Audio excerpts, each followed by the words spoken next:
Hold on. All right. That's better. Well, thank you for coming to hang out with us today and talk about. I'm happy to be here. I have a long history with this magazine. That. Yeah, I used to deliver American Songwriter magazines around Music Row. So you're delivering these magazines. What cover do you remember? Do you remember putting this in a mailbox and being like, I'm so sick of looking at this picture? I remember, probably. I remember Arlo Guthrie was on a cover. I remember Brad Paisley on a cover, Pam Tillis. That's all I can remember right offhand. But you can check me on that. That was like 94, 95 right in there. And now Blake Shelton is on a cover. Are y'all putting me on the cover? I thought I was just doing this and leaving. No. Okay. No. I don't have to take pictures, do I? I don't think so. Oh, I think you did God. that already. I Hate think you photo did that. shoots. I just love writing songs, that's all. Right here in America. Speaking of that, it feels like, so we're going to talk about the new album, and I wasn't going to start with this, but you brought it up. You really leaned on the songwriter community, right? For the songs on this Oh album? my God, always. I always have since day one. You know, when I made my first album, the album came out in 2001. Just like you've heard a million artists say, you know, you had your whole life up until that point to write that first album. And I was making my living in Nashville as a staff writer for Sony at that time. But I still only put 4 of my own songs on that record because I'm a fan of songwriters and there's so many great songwriters in Nashville that you know, if I look at my song next to, you know, some of these songs, I'm going, man, this is trash, you know, compared to what these writers come up with, you know, and I'm always honored and blown away when I get a song that I at least think is great, you know, and a writer is willing to, especially back then, you know, take a chance on someone either completely unknown or up and coming, and it could be the best piece of work of their life, you know, that they're handing over to somebody. It's like that's your baby you're handing, you know, to this idiot sometimes, you know. I mean, you have to think that sometimes, I think. And so when they do, it's a big deal for me, you know. We were just talking before we started recording this about Let Him In Anyway, which is a song that's on this new album that's going to be coming out, and that Hardy is a co-writer on.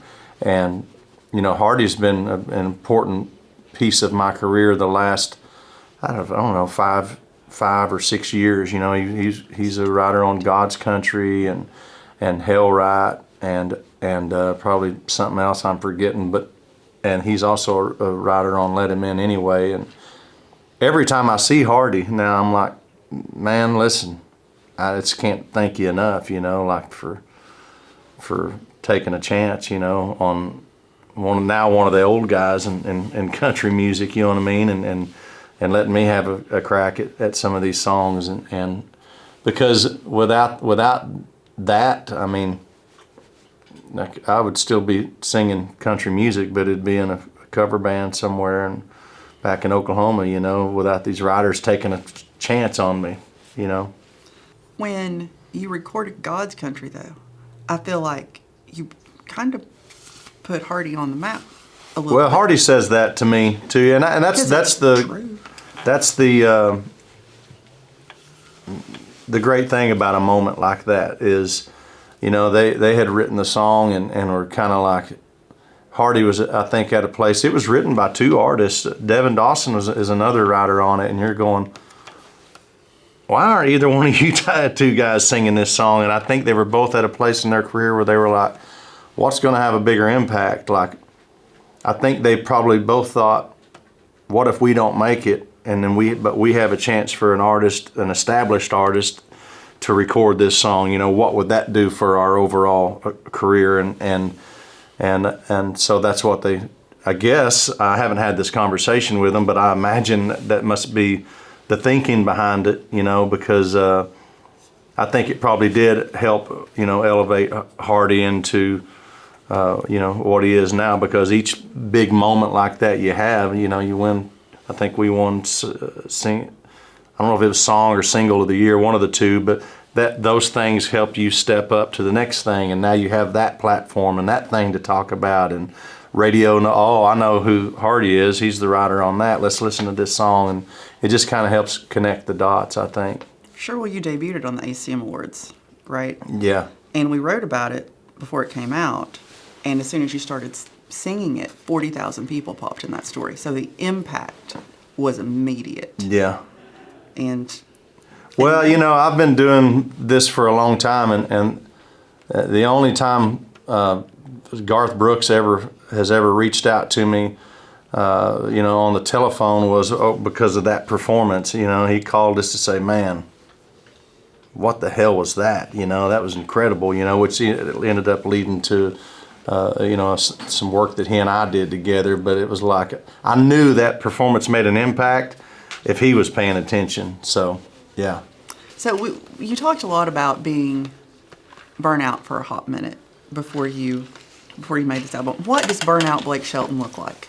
Have you ever seen that picture of me that went around on the internet last year of me riding the bicycle with my glasses on and a helmet? That was me over in Italy, burnout.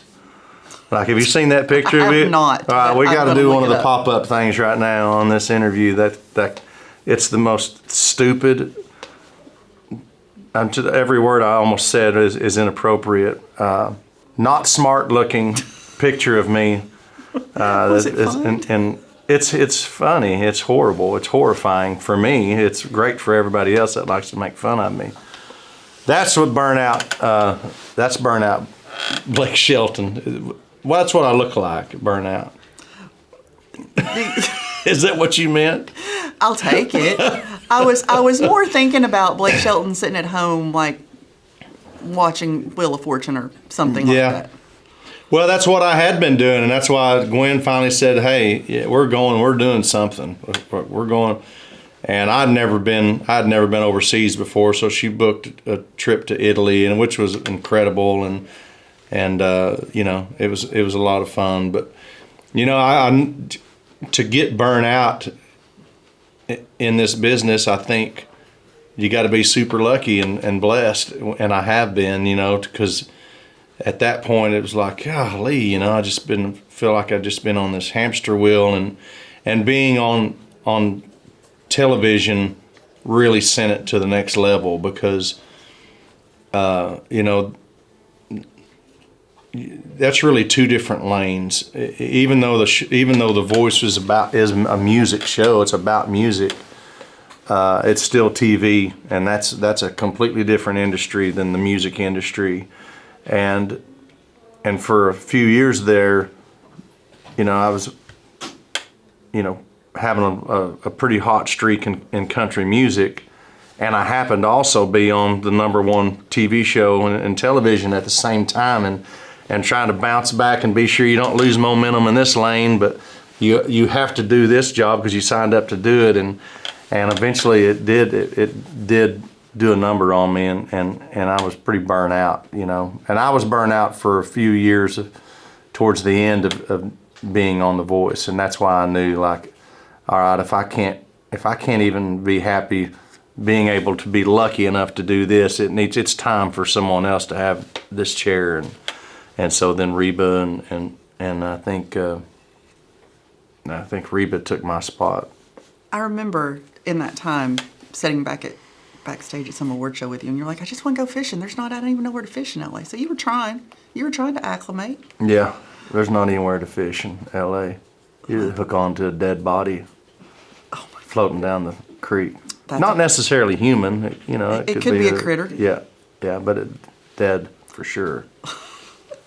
So what happened to make you go, all right, I'm ready to poke my head up again? It was post Malone, I think, that kind of got me fired up again. I know it was post Malone. It's not just that. It's being around him and seeing how fired up and excited he is about country music, and I had kind of been out of the loop for a while. I hadn't put out a record in as I said here, I think 4 years, which is the dumbest move you can make, maybe, I guess, to step back and then expect to step back in and anybody will still be waiting on you. But when he had reached out and asked if I would do that song with him, I remember just being blown away that he even thought of me. Like, really? Like, do you think he's meant to call me? Like, what? And so I went in and recorded it, and then they said, man, we like this. We're going to put it out as a single.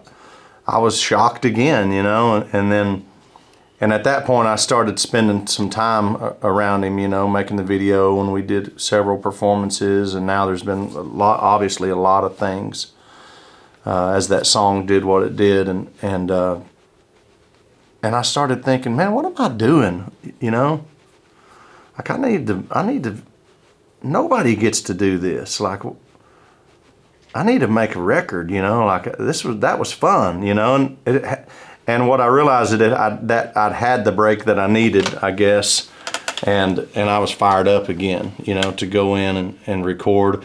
I did feel like I was at a point with my record company that things had kind of, it was time for a change there too. And so I went in and I cut a few things and I went around and I ended up getting a new record deal after 25 years of being on Warner. It was Warner Brothers, and then it was Warner Nashville, and they were nice enough to let me go on my way, which the greatest, most incredible years of my life career-wise happened with that label. But everything I feel like has an expiration date in this business, and it was just time for a change. And so I went to I'm on Wheelhouse Records. I thought I was on Broken Bow for the last few months. I just found out recently I'm on Wheelhouse.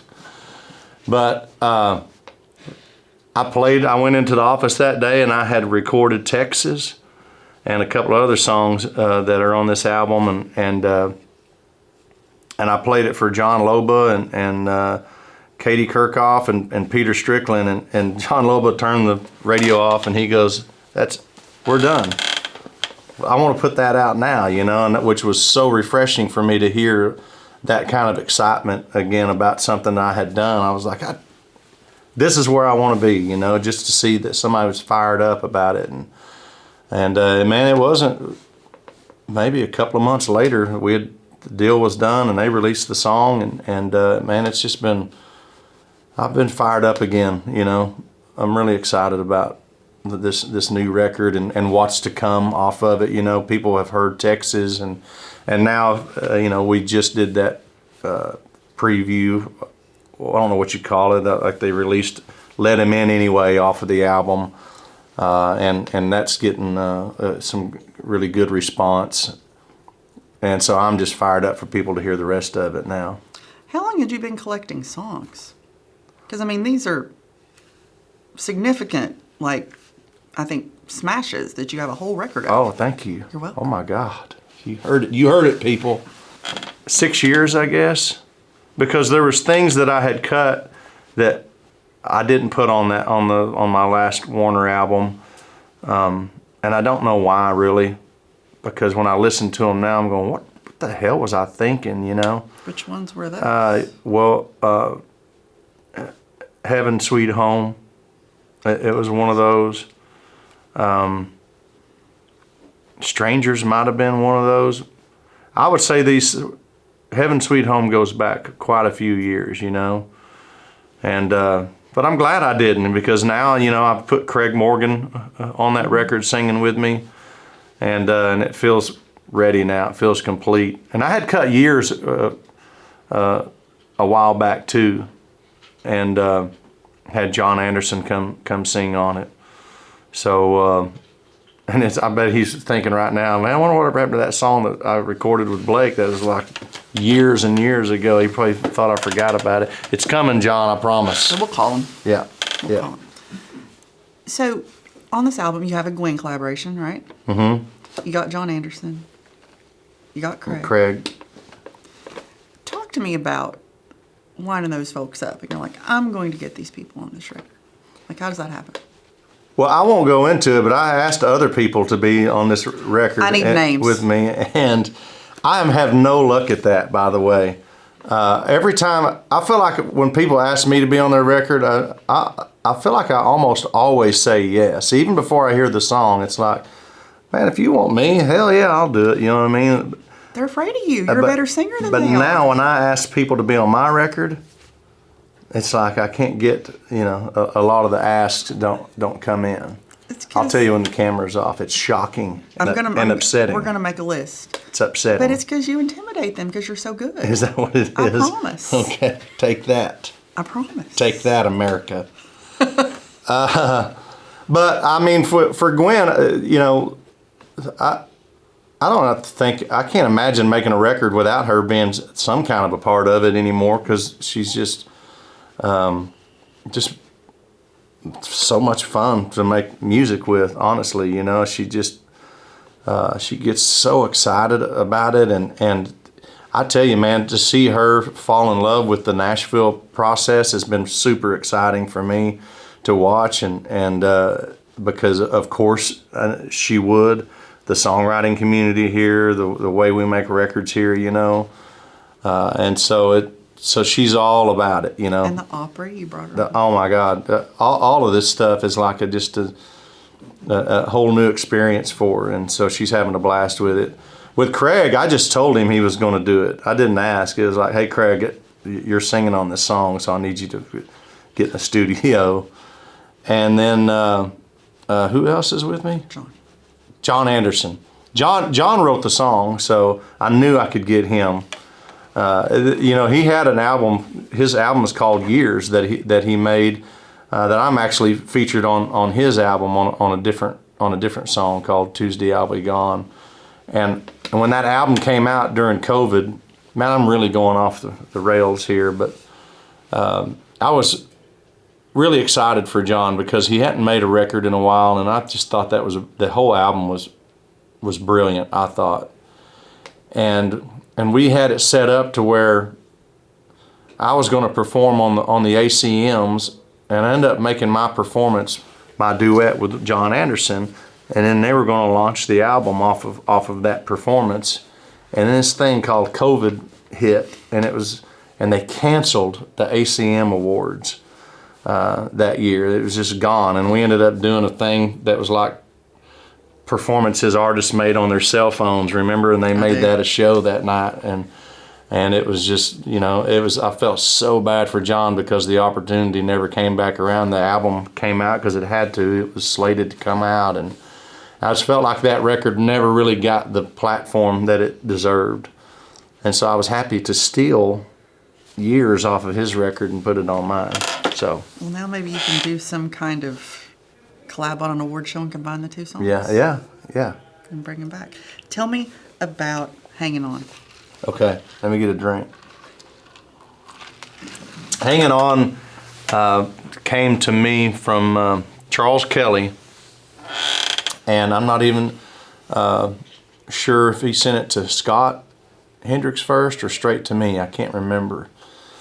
But it's one of those things that happen in Nashville. This happens probably more than people realize. It was like, well, Jason Aldean's heard it first, and he wants it. And I was like, Aldean, what is this guy getting in on my stuff, And so we were like, well, if I was going to sing it with Gwen Stefani. So, I mean, take that, So then Charles goes back, I guess, and says to Jason, hey, man, they're going to, are you serious? Because if you're not, we're going to lose this thing with Gwen. And so Jason was nice enough to say, all right, well, I'm going to record later in the summer, and I really love that song, but if Blake's that serious about it, he can cut it. But if he hadn't cut it by the time I go in, I'm going to record it, So it's one of those things where Charles had a decision to make, and Jason was cool enough to let me have the song. So I appreciate that, Jason. Thank you. Gwen wasn't going to sing on it with you anyway, I don't think. I don't think. That would have been a different story. Yeah. That's a great song, though. I mean, the song itself is it's a tough song to perform. I mean, it's a big vocal. I don't think Gwen and I have ever done anything that's like super laid back. Everything we do really pushes us as singers, and obviously Charles is incredible vocalist. So anything he's a writer on, he puts that edge to it. So it's a challenge, but I think the song is really well written, and we love the song. Which ones? Because I know we've talked several times over the last few years, and you said, well, I've got a couple. At what point did you go, okay, I'm going to do an album? Like, which ones, like, what were your tent poles that came together? It wasn't even that. It was the label finally went, hey, you're done. Like, you're done. Like, it got to the point where they said, hey, vinyl records are a big deal again. And so this ain't like a couple of years ago when you could work on a record like right up until 3 weeks before it comes out on iTunes or whatever, because literally it's just, that's easy. But now they need like 3 months to make a vinyl record. That's what they tell me anyway. And so they were like, hey, you're done. We got to send this stuff in. So the only thing we need from you now is the sequence. Like, what order do you want these things on your record? So if not, I would still be, probably poking around looking for songs now. Yeah. Tell me about, we talked about Texas a little bit, and when we talked about it the last time, you said that it kind of reminded you of Ronnie Millsap a little bit, Stranger in My House, and it changed the way I listened to the song. And I think the other thing that was interesting about that was which one? Texas. Texas, yeah. Yeah. Was they were first-time writers. And that was interesting because you do this thing, I learned, where you take songs from first-time writers, and then you turn them into big old hits, and you change their lives. Well, it wasn't intentional, but that has happened with me a few times now, and that's exciting because I found out one of the writers on Texas has been at this for I forget how many years, like 7 or 8 or 10 years or something. I forget what he told me, like to the point where I read or heard that it was hard for him to even tell people that he moved to Nashville to be a songwriter because he had been here so long, doing whatever he needed to do to get by, and it's a hard thing, to kind of, I guess, say out loud, like, hey, yeah, I moved here 10 years ago, still trying. But for his first single or cut to be Texas and take off like it did at radio, and I mean, it doesn't always happen like that. It almost never happens like that, So that's a good way to make up for all the years of struggling and probably almost giving up, as to your first one to be a big record like that.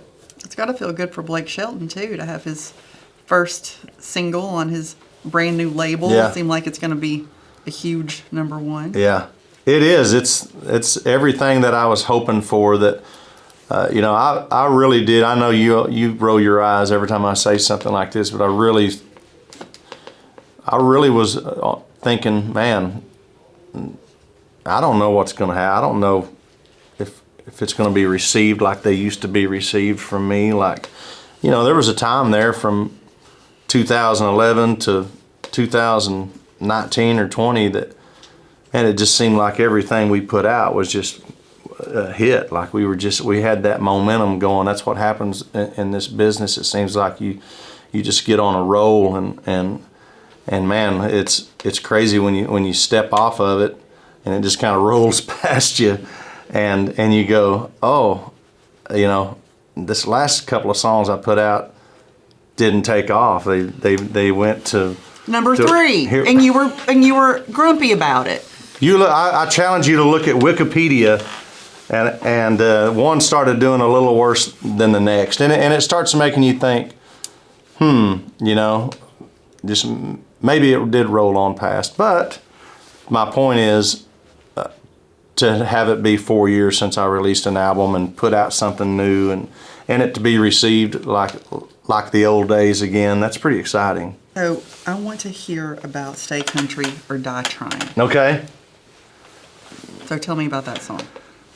Well, There's a bird in it, right? Huh? There's a bird. There's a Tweety bird in the song. Yeah, I caught. I didn't catch hell. I just caught a lot of confusion from the record label. Even Scott Hendricks was a little bit taken back by. The song is called "Stay Country or Die Trying," and it's basically the lyric is just a bunch of like almost phrases and things that are kind of picturesque to like growing up kind of backwoods and country and that die hard mentality. And I know, where I come from, that's kind of how we are, like, a little very prideful, a little bit stubborn. And that's kind of the guy in that song.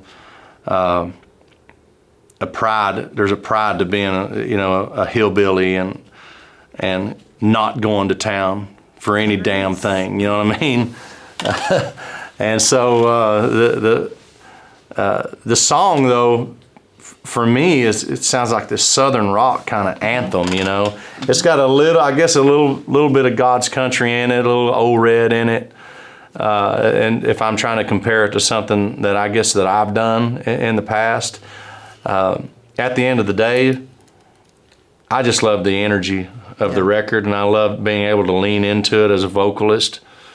I always look for ways to challenge myself vocally. Sometimes I kick myself for doing that when I'm performing live, but it's fun to do in the studio.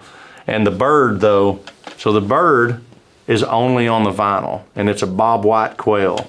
So that's what the record company was like, we don't think you should have this on your single. Like, what is it going to play on the radio? I'm not, no, I just want it on the album. Do you remember Alabama had Play Me Some Mountain Music, and Randy, you see that mountain over there? Yeah. You don't hear that on the radio. You hear like that radio edit, and then when you have the record, you hear Randy do it. Now, I will say there's probably radio stations that played him say that.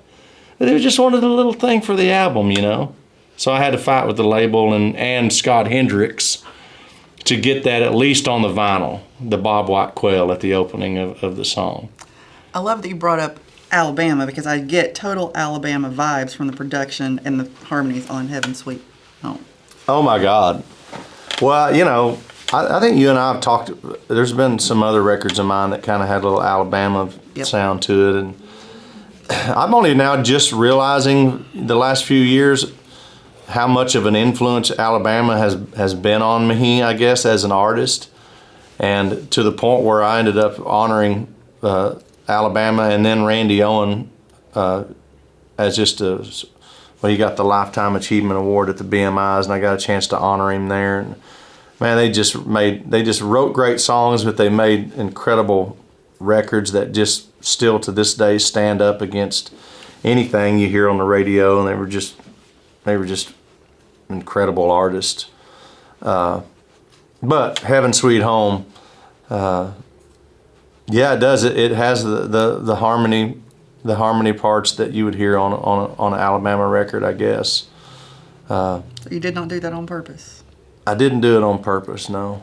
So there's your influence, I guess. There you go. From Alabama. I love that you did a Swan Brothers song, right? Yeah. Swan Brothers were... All My Love. They wrote All My Love. Yeah. They are such... First of all, I started to call them great kids, and I think Zach just turned 40. Oh, my God. But they're kids to me. The first time I ever met them, they were on one of the contestants of The Voice.